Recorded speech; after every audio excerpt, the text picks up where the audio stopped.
सोलापूर जिल्हा ग्रामीण पाणी पुरवठा प्रमुख आहेत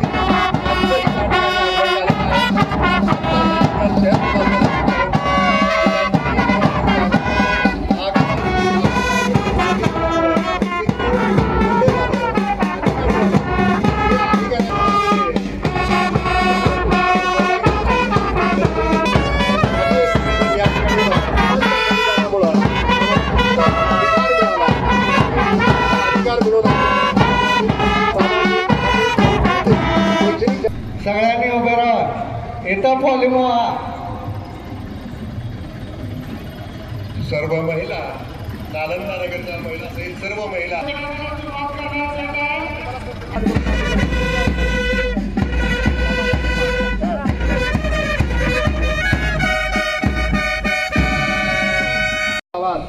आश्रमजी जानराव या मान्यवरांच्या हस्ते सुमित्राताई त्याचप्रमाणे संजय हेल्थसेंटी साहेब या वतीने या ठिकाणी भव्य असं संचालन होत आहे. तत्पूर्वी आपल्या आदर्शांचं पूजन या ठिकाणी मान्यवरांच्या हस्ते सर्व मानवाला सुखाचा आणि दुःखमुक्तीचा आर्य संदेश देणारे महाकारुणिक तथागत सम्यक संबुद्ध अनुसरण करीत आहे.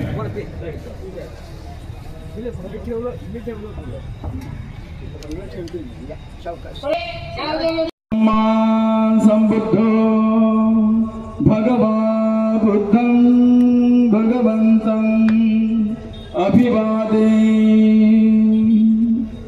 स्वाख्यातो भगवता धम्मो धम्मं नमस्सामि सुपटिपन्नो भगवतो साधुक संघो संगम नमामि. अहं वंदामि सर्वदा.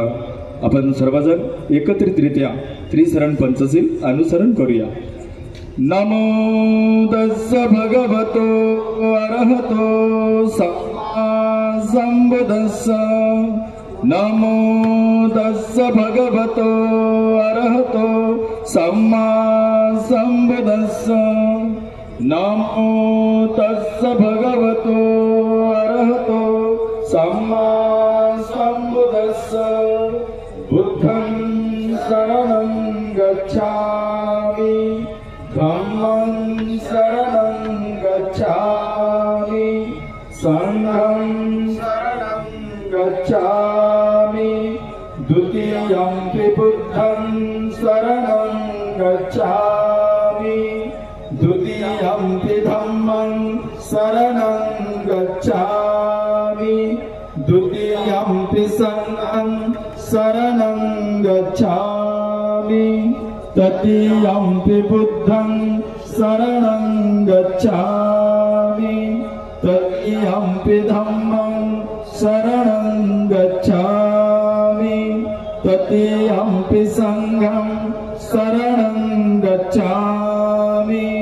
पाणातिपाता वेरमणि सिक्खापदं समादयामि. अदिन्नदाना वेरमणि सिक्खापदं समादयामि. कामेषु मिच्छाचारा वेरमणि सिक्खापदं समादयामि.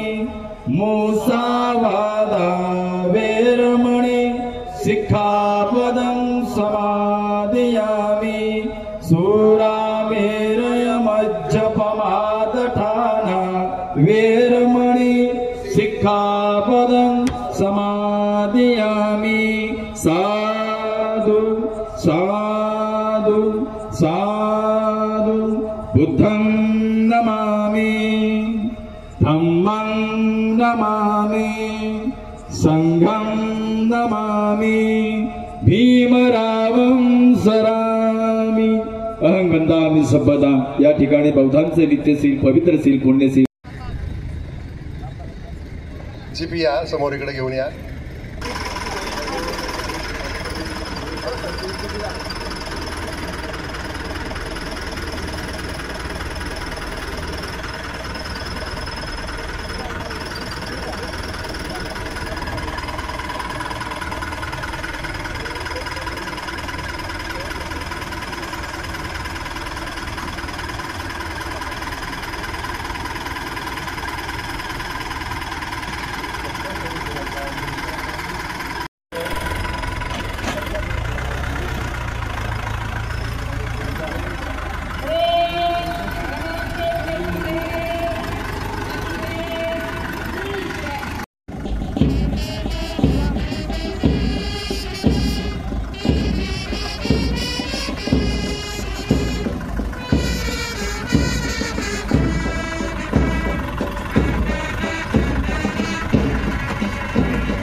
या ठिकाणी 69व्या धम्मचक्र प्रवर्तन दिनानिमित्त समता सैनिक दल शहर जिल्हा सोलापूर मान्यवरांच्या निरीक्षणासाठी परेड तयार आहे. जय हिंद.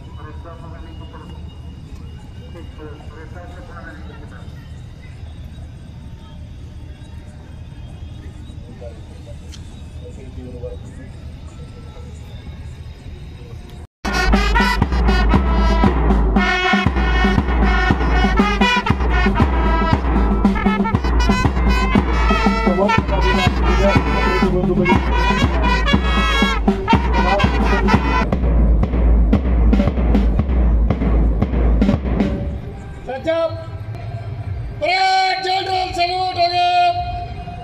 सामने सैल्यूट. सामने सैल्यूट. हात तिथेच राहील. सामने सैल्यूट.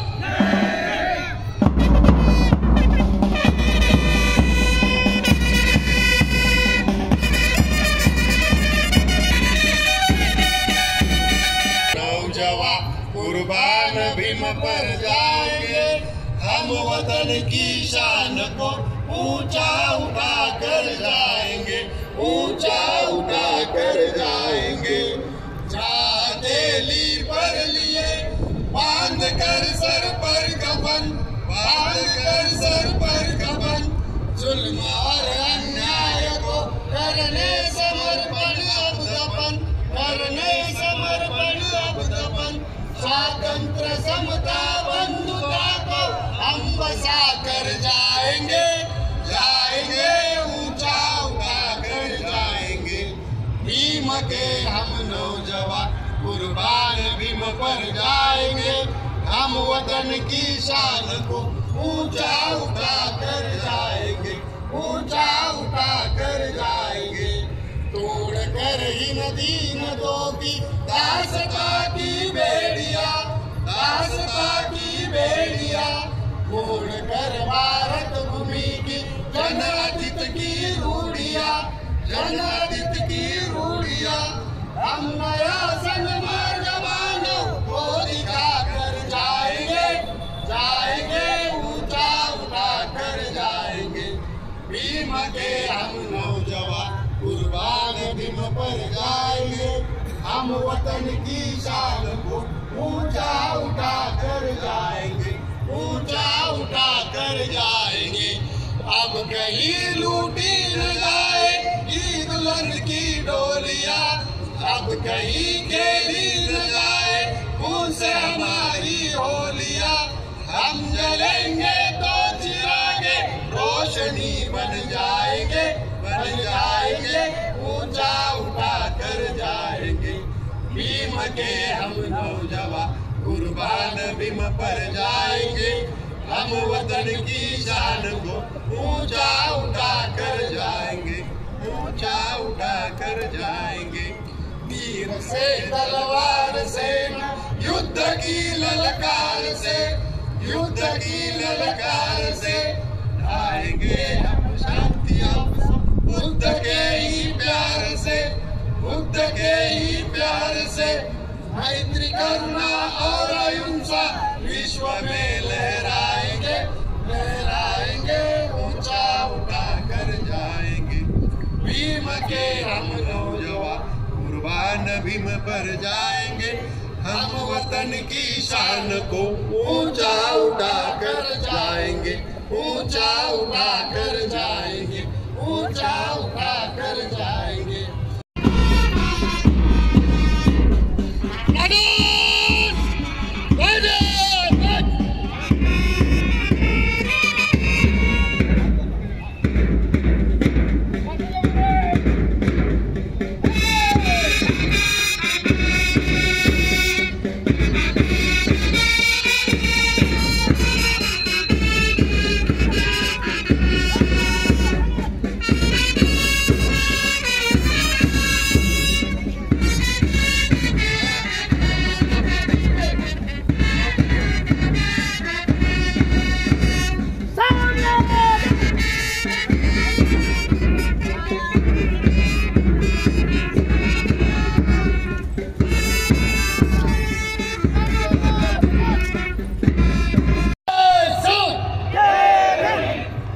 जोरचे आवाज सामने सलूट हा तिथंच राहील सामने सलूट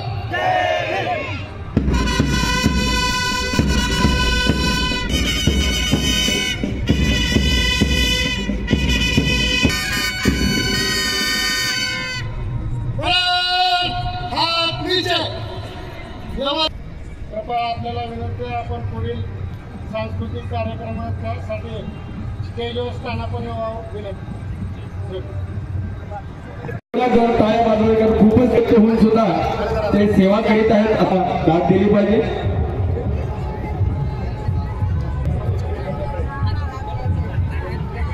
मुख्याध्यापिका या ठिकाणी सन्मान करण्यात होते. ताईंनी स्टेजवर येण्याची विनंती आहे.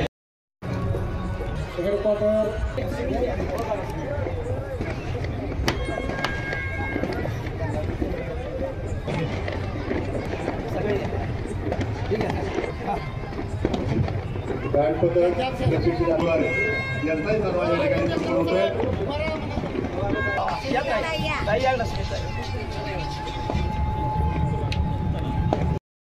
समोर बघा सगळे.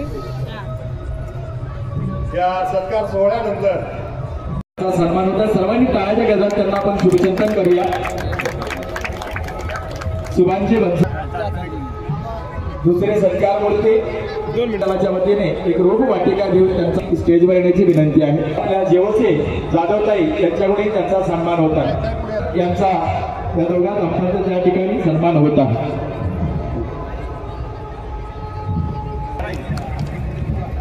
पुढील जीवन गौरव पुरस्कार प्राप्त असलेले सत्कार मूर्ती करतायत.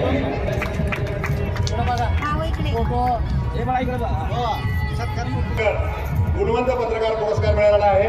अशा किरणजी बनसोडे यांचा सत्कार या ठिकाणी संपन्न होतोय. किरणजी बनसोडे यांचा सन्मान सुनीलजी डांगे साहेब यांच्याकडून होत आहे. डॉक्टर बाबासाहेब आंबेडकर गुणवंत पुरस्कार. आपण जमलेले आहोत. प्रथमतः मी समता सैनिक दलाचं खूप खूप अभिनंदन करतोय की सोलापुरामध्ये समता सैनिक दलामार्फत एवढ्या मोठ्या प्रमाणामध्ये हा कार्यक्रम अरेंज केला जातोय आणि त्याची ही सगळी नोंद आहे ती संपूर्ण देशभर आणि महाराष्ट्रभर घेतली जाते. त्यामुळं मी अगोदर पेरू जाधव साहेब यांच्याही प्रतिमेला प्रणाम करतो आणि त्यांचे चिरंजीव आणि त्यांच्या सगळ्या फॅमिलीला शुभेच्छा देतो की त्यांनी खूप चांगला कार्यक्रम आज अरेंज केलेला आहे. तथागत गौतम भगवान बुद्ध, डॉक्टर बाबासाहेब आंबेडकर आणि ज्यांनी महापुरुषांनी आपल्या देशासाठी म्हणून आपल्या अस्पृश्य समाजासाठी म्हणून काम केलेलं आहे तर सर्वांना एकदा प्रणाम करून भाषणाला सुरुवात करतोय. 14 ऑक्टोबर 1956 आपल्याला सगळ्यात इतिहास माहिती आहे. काय झालं, बाबासाहेबांनी मी हिंदू धर्म सोडून धर्मांतर करणार अशी घोषणा केली त्यावेळेस 1935 साली आणि त्यानंतर ती जी सगळी प्रक्रिया झाली तर त्याच्यामध्ये जे पूर्णत्वाला गेलं ते 14 ऑक्टोबर 1956. माझा 1-2 म्हणजे माझी शंका असं म्हणा किंवा मला ते अजूनही असं मला क्लिअर झालेलं नाही की आम्ही बाबासाहेबांची जयंती असू दे, भगवान बुद्धांची जयंती असू दे किंवा महात्मा फुलेंची कुठल्याही महापुरुषांची जयंती हे आम्ही तारखेप्रमाणे करतो, परंतु दसऱ्याच्या दिवशीच आम्ही धम्मपरिवर्तन दिनाचा सण साजरा करतोय. किंबहुना याला असंही म्हणता येईल, मी बाबासाहेबांची त्यावेळेसचे पॉम्पलेट बघितले, त्यावेळेसचे दिलेला संदेश आहे बाबासाहेबांनी. अशोका विजयादशमी असं म्हटलेलं आहे. अशोका विजयादशमी म्हणजे सम्राट मौर्यांचा इतिहास आपल्याला सगळ्यांना माहीत असेल. त्या इतिहासानुसार तो जो विजय दिवस होता आणि तो बाबासाहेबांनी 14 ऑक्टोबर हा दिवस निवडलेला होता असं माझं मी जे वाचन केलेलं आहे त्यामध्ये लक्षात येत आहे. तर माझं एक असं सबमिशन असणार आहे, माझं एक असं म्हणणं असणार आहे की आम्ही जर सगळेच दिवस जयंत्या वाढदिवस आम्ही सगळे जर तारखेला करत असू तर 14 ऑक्टोबरलाच आम्ही धम्मचक्र परिवर्तन दिन का करणं साजरा, की आम्ही परत मागत चाललेलो आहोत, आम्ही परत तिथीप्रमाणेच आम्ही काही गोष्टी करतो आहोत का, या गोष्टीवर विचार आपण सगळ्यांनी करावा असं मला वाटतं.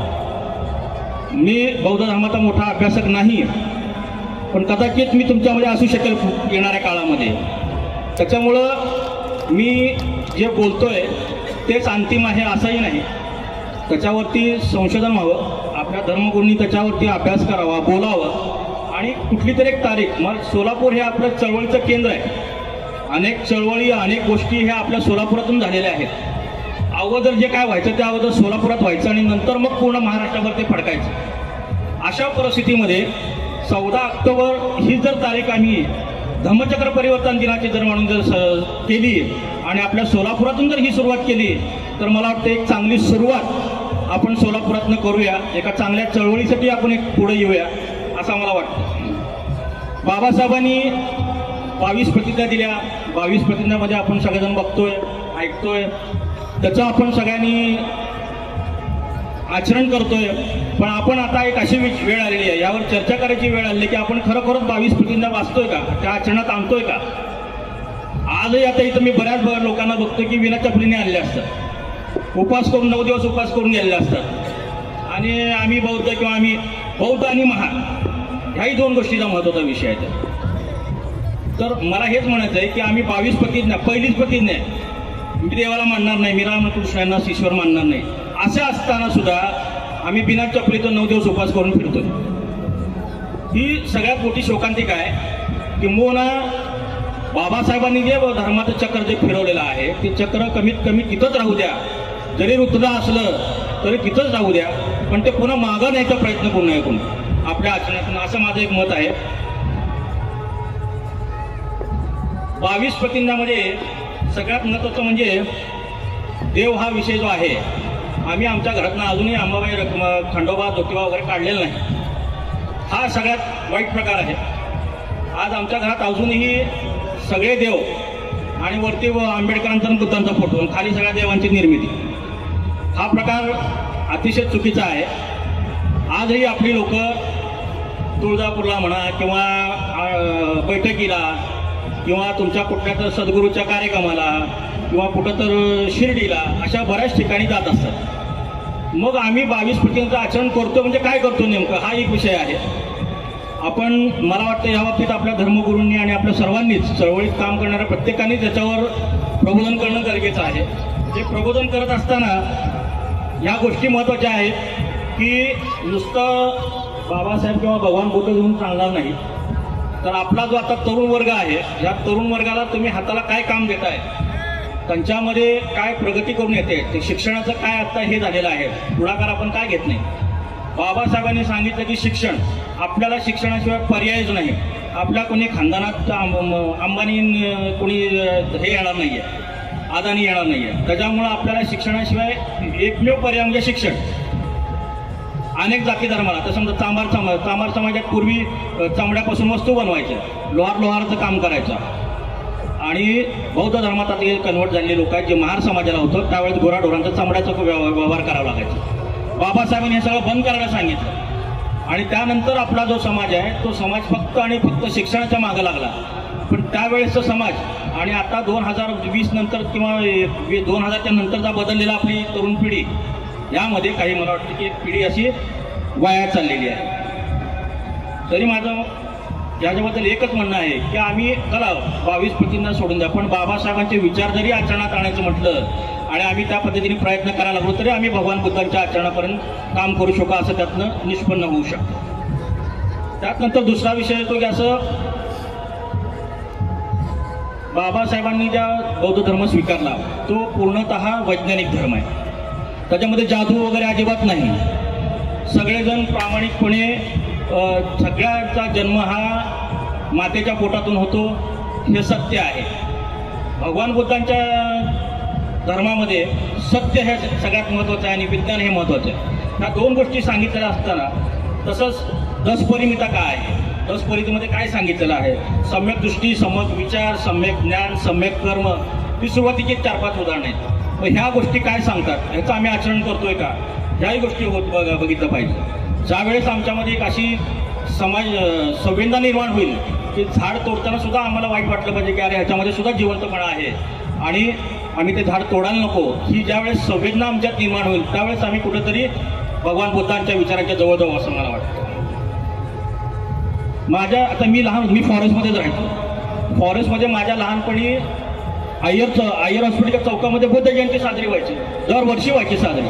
आता कुठं बुद्ध जयंती साजरी होती असं कुठं दिसतच नाही. काय प्रॉब्लेम झाला काही समजत नाही. आम्ही किती लोक दर रविवारी विहारामध्ये जातो, किती लोकांना त्याच्यामध्ये आम्ही शिकवतोय, किती मुलांना त्यामध्ये संस्कार देतोय. या सगळ्या गोष्टी खूप अतिशय महत्त्वाच्या आहेत. पंचशीलचा विषय जो आहे, पंचशील आम्ही किती आचरणात आणतोय, किती लोक आमच्या किती मुलांना ते आता जमतंय. आमची आता तरुण पिढी किंवा बाया बापड्या ज्या आहेत त्या गाड्या भरून भरून शिर्डीला जातात. ही परिस्थिती आमच्या चळवळीत काम करणाऱ्या प्रत्येकाची जबाबदारी आहे की ही परिस्थिती बदलली पाहिजे. या गोष्टी होत असताना बाबासाहेबांचं एक वाक्य होतं की हा धम्म आपल्याला नवीन आहे. याला शिकण्यासाठी दर रविवारी वाड्या वस्त्यावर शिकलेल्या लोकांनी जाऊन त्यांना धम्म शिकवावा. आज शिकलेला जो वर्ग आहे आमच्यातला, तो वर्ग आज कुठं आहे, तो काय करतोय.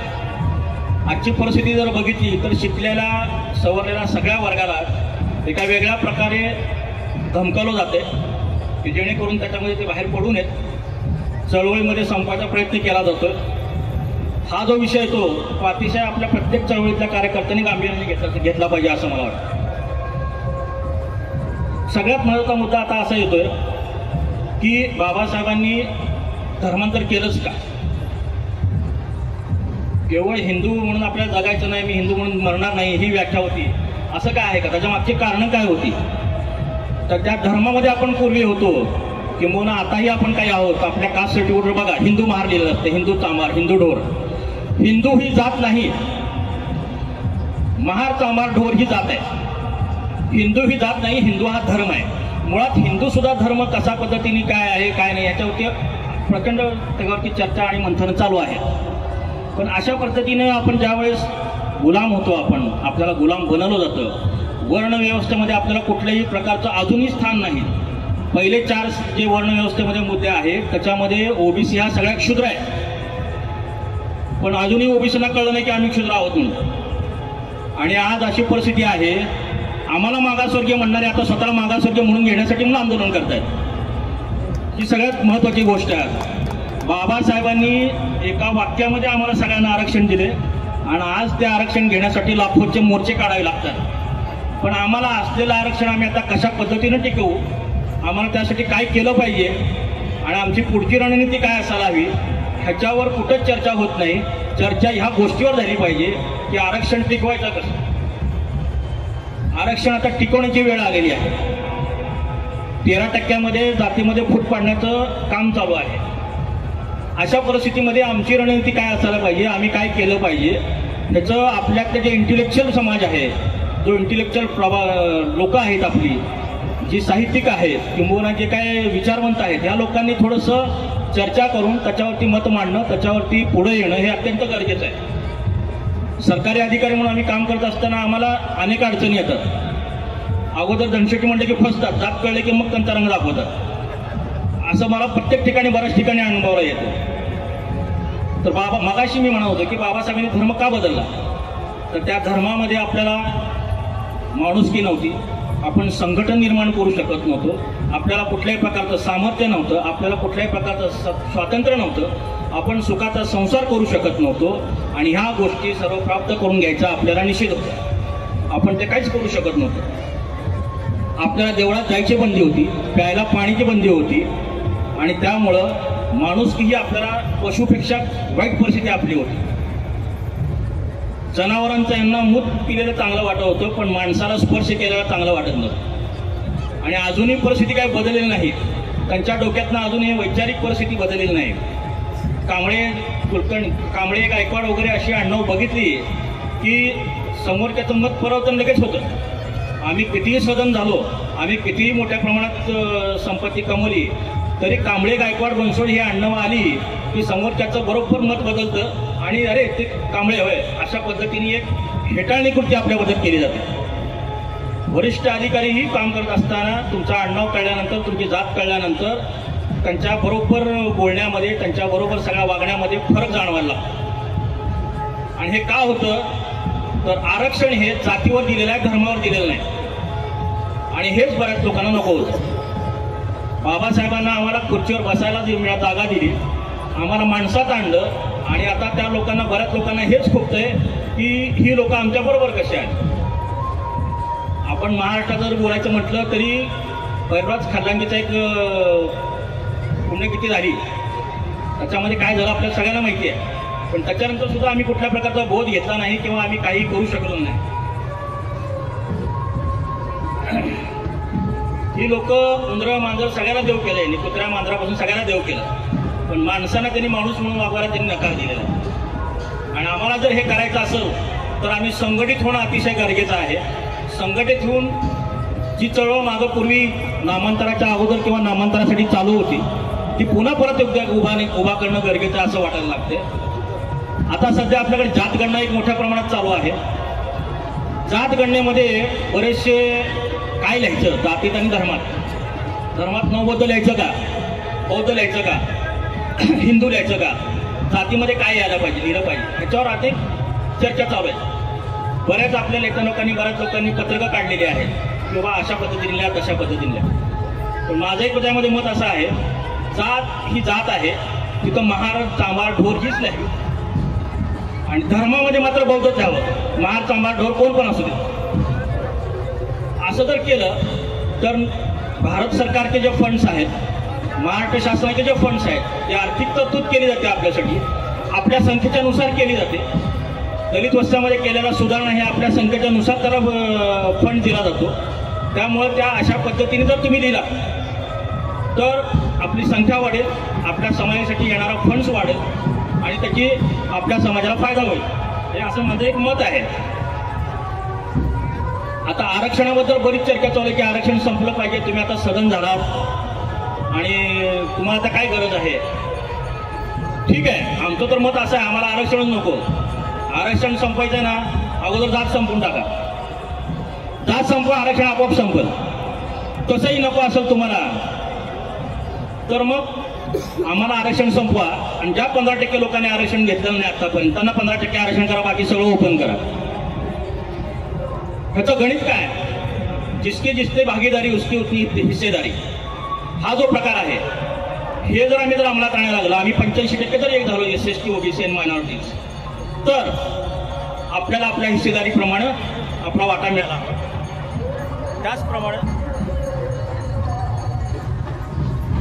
त्याचप्रमाणे त्यांना त्यांचा वाटा मिळेल. 15%ना 15% वाटा मिळेल, आम्हाला 85% वाटा आमच्यासाठी मिळेल. तर ह्याच्यासाठी सुद्धा आपल्या समाजातला जो बुद्धिवंत वर्ग आहे त्या सगळ्या वर्गाने विचार करावा असं मला वाटतं. सगळ्यात शेवटी मी जाताना एवढंच सांगतोय की आपण अजूनही सावध झालेलो नाही, तर आपण सर्वांनी सावध व्हायला हवं, एकत्रित यायला हवं.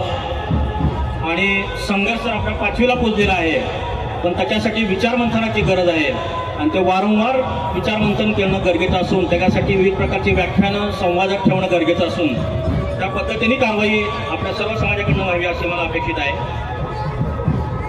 आपण मला शांतपणे ऐकून घेतलं, कदाचित माझे विचार आपल्या सगळ्यात पटतील किंवा ना पटतील, पण हे माझं मत आहे. त्याप्रमाणे आपण मला सगळ्यांनी ऐकून घेतलं, त्याबद्दल मी आपल्या सर्वांचा धन्यवाद देतो. जय भीम, जय महाराष्ट्र. धन्यवाद. तमाम भारतवासियांना आणि सोलापूरवासियांना हार्दिक शुभेच्छा व्यक्त करतो. विचारमंचावर बसलेले सर्व मान्यवर, समता सैनिक दल सोलापूरचे जनरल ऑफिसर इन कमांड सन्माननीय सुमित्राताई केरू जाधव आणि उपस्थित माझे बंधूंनो आणि भगिनींनो, आज या 69व्या धम्मचक्र प्रवर्तन दिनानिमित्त मला एवढंच सांगायचं आहे की येवले मुक्कामी 13 ऑक्टोबर 1935 साली महामानव बोधिसत्व डॉक्टर बाबासाहेब आंबेडकरांनी जी भीमगर्जना केली की मी हिंदू म्हणून जन्माला आलो तरी हिंदू म्हणून मरणार नाही, त्यानंतर तब्बल 21 वर्ष सर्व धर्मांचा सखोल चिकित्सकरित्या अभ्यास करून सरते शेवटी 14 ऑक्टोबर 1956 रोजी डॉक्टर बाबासाहेब आंबेडकरांनी आणखीन एक मोठी घोषणा केली की तमाम मानव जातीला असमान आणि नीच मानणाऱ्या धर्माचा मी त्याग करतो अशी भीमगर्जना करून बाबासाहेबांनी पूर्वाश्रमीचा जो जातीयवादी मनोवादी धर्म होता तो त्यागून टाकला आणि तमाम पददलित वर्गाला तथागत भगवान गौतम बुद्धांचा धम्म हा अर्पण केला। जाता जाता मला एकच सांगायचं आहे की या धम्मचक्र प्रवर्तन या शब्दाचा मला खुलासा करायचा आहे की पाली साहित्यामध्ये त्रिपिटक आहे, त्रिपिटकामध्ये विनय पिटक, शुद्ध पिटक आणि अभिधम्म पिटक आहे। धम्मचक्र प्रवर्तन हा शब्द पाली भाषेतून आलेला आहे। धम्मचक्र प्रवर्तन अशा प्रकारचा जो शब्द आहे तो विनय पिटकातल्या महावग्गामध्ये आलेला आहे आणि संयुक्त निकायामध्ये आलेला आहे। त्यावर आचार्य बुद्धघोषांनी अट्टकथा लिहिलेल्या आहेत आणि त्यामध्ये त्यांनी प्रत्येक संज्ञेचा प्रत्येक व्याख्येचा शब्दशः स्पष्टीकरण अर्थ दिलेला आहे। त्यामध्ये त्यांनी सांगितलेलं आहे की धम्मचक्र प्रवर्तन हे फक्त तथागत भगवान गौतम बुद्धच करू शकतात आणि त्यांनी ते एकदाच प्रवर्तन केलेलं आहे, बाकी कुणीही धम्मचक्र प्रवर्तन करू शकत नाही।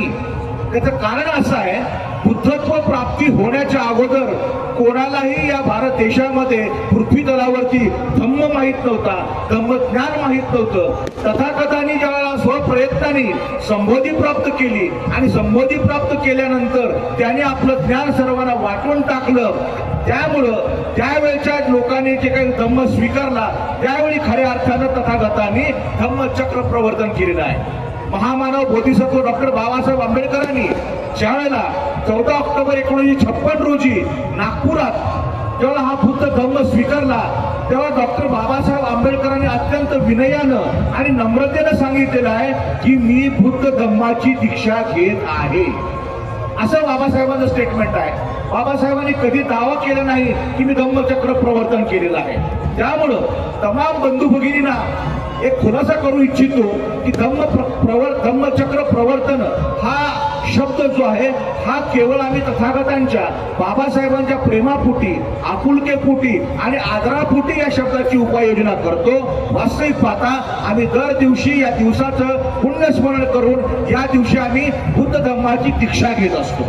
महामानव बाबासाहेबांनी पूर्वाश्रमीच्या धर्मातून दुसरीकडे धर्मांतरित होत असताना म्हणजे बुद्ध धम्मामध्ये येत असताना पूर्वाश्रमीच्या चमत्कारांना, जादू टोण्याला आणि भूलभुलैयाला भुललेल्या समाजाला मुक्त करण्यासाठी 22 प्रतिज्ञा दिलेल्या आहेत आणि त्या 22 प्रतिज्ञा जोपर्यंत तमाम पददलित वर्ग जो अस्पृश्यतेनं विषमतेनं ग्रासलेला आहे, गांजलेला आहे, त्यांनी त्याचं काटेकोर पालन केल्याशिवाय त्याला बुद्ध धम्माचा प्रकाश किरण दृष्टीपथामध्ये येणार नाही।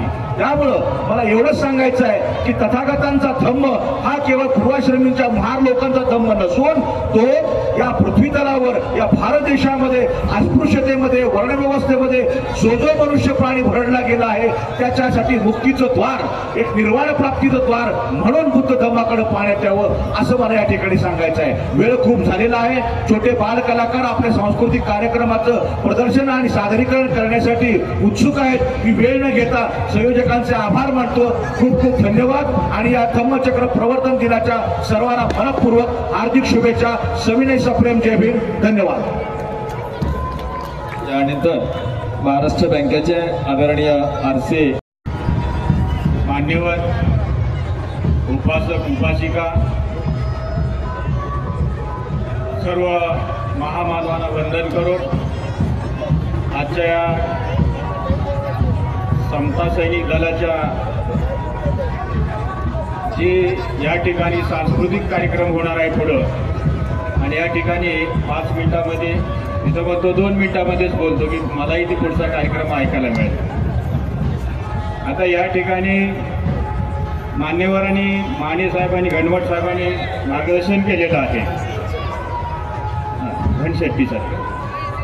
तर या 2 व्यक्तीने या ठिकाणी आपल्याला धम्म प्रवर्तन बदल आणि आरक्षण आणि इतर असं सामाजिक दृष्टिकोन ठेवून आपल्यामध्ये काय बदल झाला पाहिजे। आता हा संशोधनाचा विषय आहे की अनेक विषयावर बोलणं आणि त्याविषयी आपलं डिबेट करत असताना अभ्यासपूर्ण आपलं भाषण या ठिकाणी झालं पाहिजे आणि मग हे सगळं मांडत असताना आम्ही त्या अनुषंगाने इथं कसं आचरण करतोय का नाही हाही विषय या ठिकाणी येतो। आता या ठिकाणी मी पालीचा स्टुडंट असल्यामुळं पालीची काय अवस्था आहे आपल्या सोलापूर शहरामध्ये किंवा इथं जे सोलापूर विद्यापीठ झालेलं आहे त्या ठिकाणी पाली शिकवली जाते का, तिकडं आपण थोडं लक्ष घातलं पाहिजे. पाली का शिकावी? भगवान बुद्धाचा आत्ताच माने साहेबांनी सांगितलं की आपला त्रिपिटक आपण बघितलं तर त्यामध्ये 3 पेटारे आहेत आणि ते 3 पेटाराचं या ठिकाणी आपण उहापोह केला पाहिजे. तो विषय इथे या ठिकाणी सांगता येणार नाही. मुळात पाली म्हणजे काय? पाली म्हणजे पाली ती पाली. पाली म्हणजे काय मराठीमध्ये की एक रेष आहे. आणि मग ह्या पालीमधले 2च मिनिटांमध्ये साहेब सांगतो, धम्म, बुद्ध, धम्म, संघ या 3 गोष्टीवर आपण सतत आपले वंदन असतात.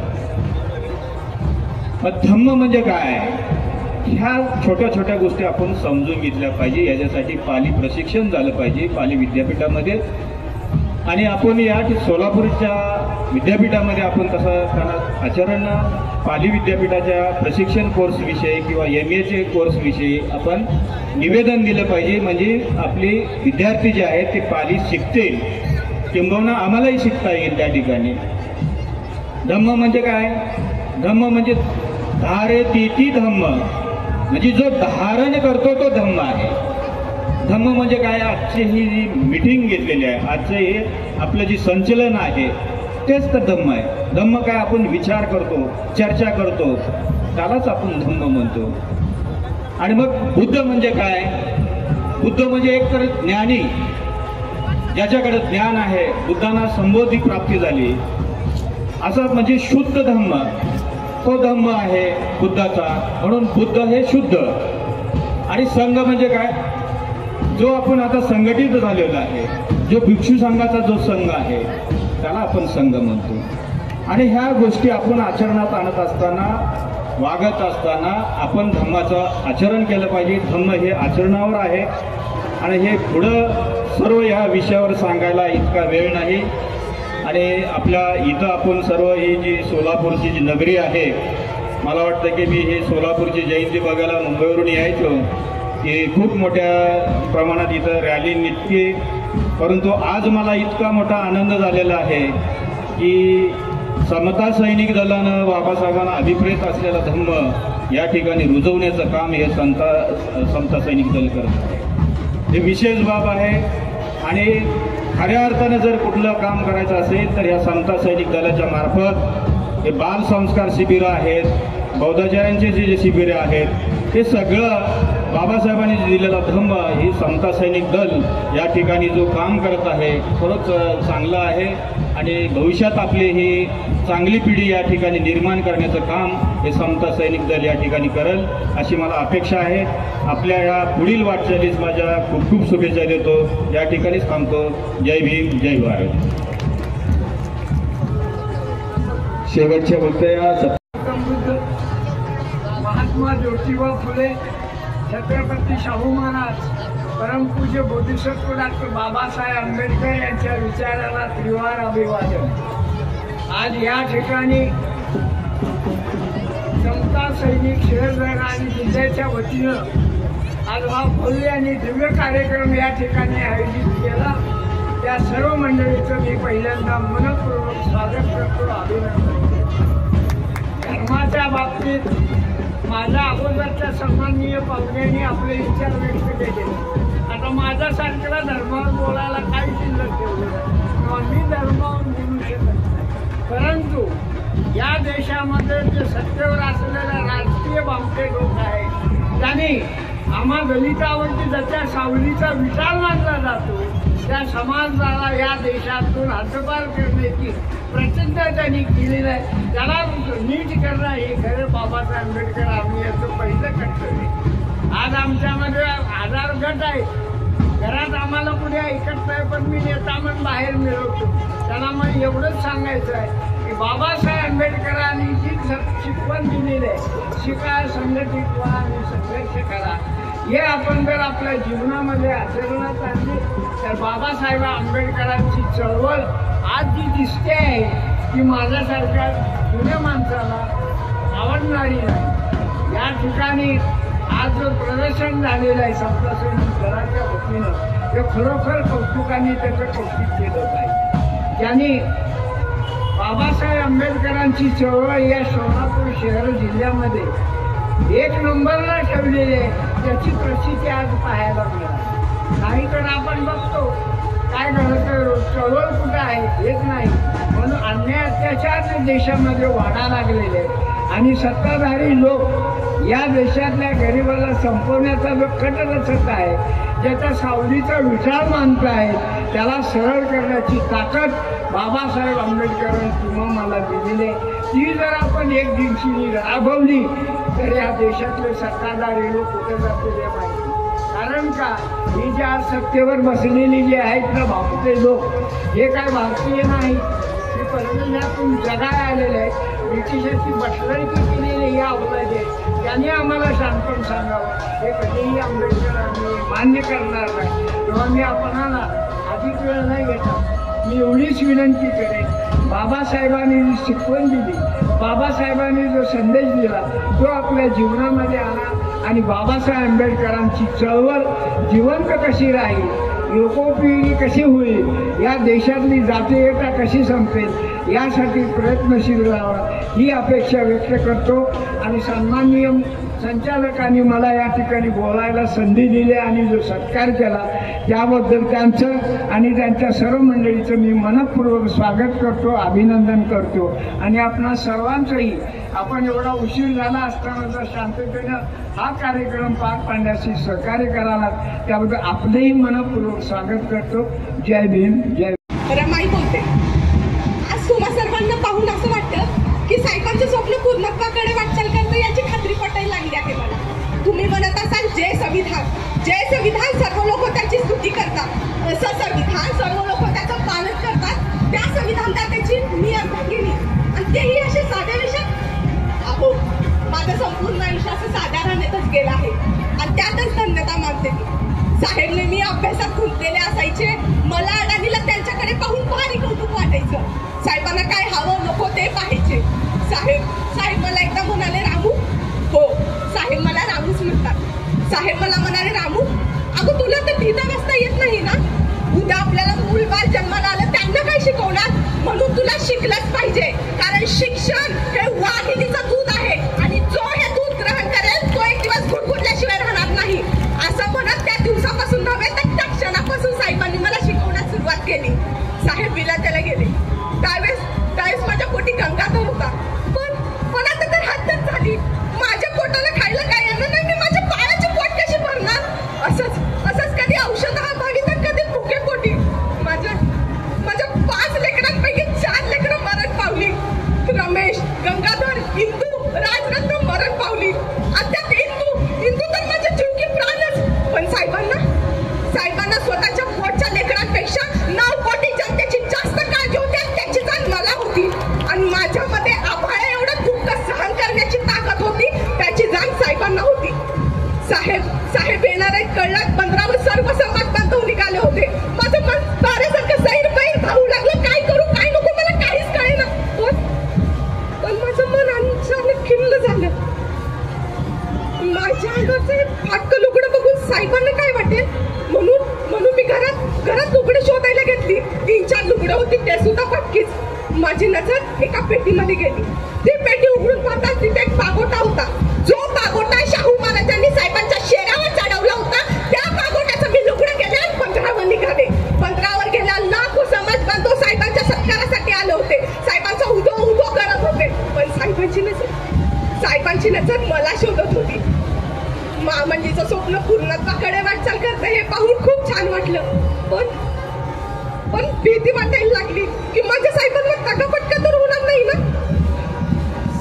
साहेब गावोगावी जाऊन समाजसेवा करायचे. काळ्या रामनाथ मंदिराचा सत्याग्रह असो, असे अनेक सत्याग्रह साहेबांनी केले होते.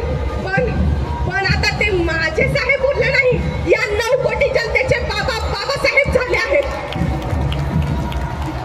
कदाचित आज माझा शेवटचा दिवस होता. माझी शेवटची इच्छा होती की माझे धनी, माझे कुंकू, माझे साहेब माझ्या डोळ्यासमोर असावे. साहेब आले धावत डॉक्टरांना म्हणायला लागले, डॉक्टर तुम्ही वाटते ते करा पण माझ्या रामूला वाचवा. डॉक्टर तुम्हाला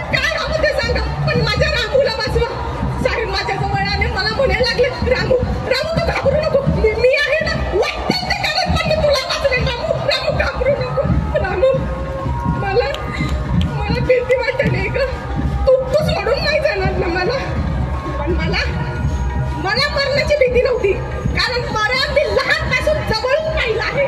लहान असताना माझे आई वडील वारले, मोठे झाल्यावर वडीलधारी मंडळी सुद्धा. अहो एवढंच नाही, माझ्या पोटचे 4 लेकरं सुद्धा माझ्या मांडीवर प्राण सोडला. आता मला मरणाची भीती नाहीये. माझी शेवटची इच्छा आहे की माझे धनी, माझे कुंकू, माझे साहेब माझ्या डोळ्यासमोर असावे. आज मी मरून सुद्धा अजमार आहे, फक्त आणि फक्त माझ्या साहेबांमुळे, फक्त आणि फक्त माझ्या साहेबांमुळे, फक्त आणि फक्त साहेबांमुळे. नमो बुद्धाय, जय भीम. हो तुम्हें जय मंगलम नथि में शरणं धम्मो में नथि में शरणं जय मंगलम साधु साधु साधु नमामि धम्मं नमामि संघं नमामि. जनरल सलूट, सलामी देंगे. सामने सलूट, सामने सलूट.